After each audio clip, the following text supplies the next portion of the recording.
Dans le village rouge et venteux de Njiboko, là où les cases en terre battue s'alignent autour du grand baobab sacré, vivait une jeune fille nommée Zélie.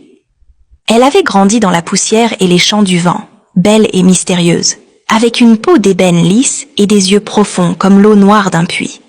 Son corps s'était formé très tôt, des hanches larges, une taille fine, une silhouette marquée comme taillée dans le bois.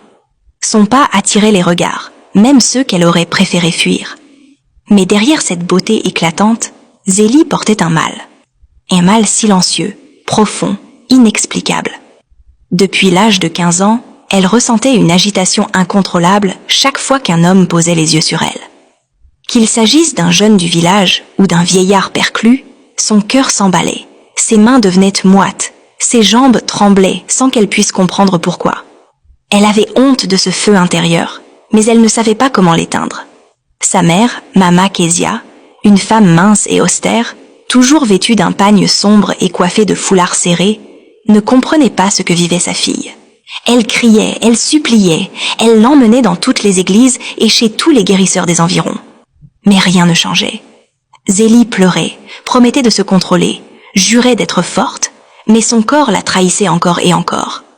La seule qui ne la jugeait pas, c'était tante Amona, la sœur de son père décédé. Quand Zélie rentrait en larmes, le regard fuyant et la voix éteinte, tante Amona la recevait sans poser de questions.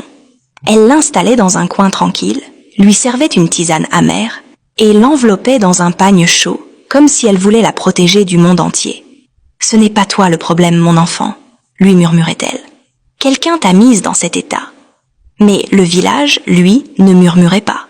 Il chantait, il moquait. Les enfants inventeraient des comptines cruelles qu'ils chantaient sur les chemins. Zélie regarde un homme et la pluie tombe dans sa robe. Un jour, alors qu'elle achetait du manioc au marché, elle croisa un vieil homme à la peau flétrie, au dos courbé, un homme qui aurait pu être son grand-père.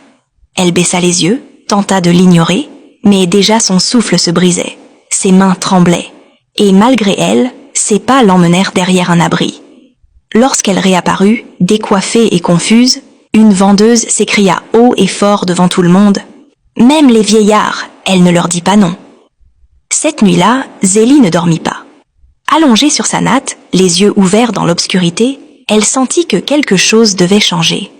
Elle se leva sans bruit, prépara un petit baluchon, y glissa un morceau de pagne et une calebasse vide, puis quitta la case.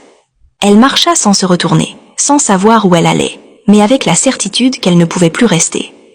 Elle marcha longtemps, traversant les hautes herbes, les racines, les troncs. Ses pieds saignaient, ses vêtements se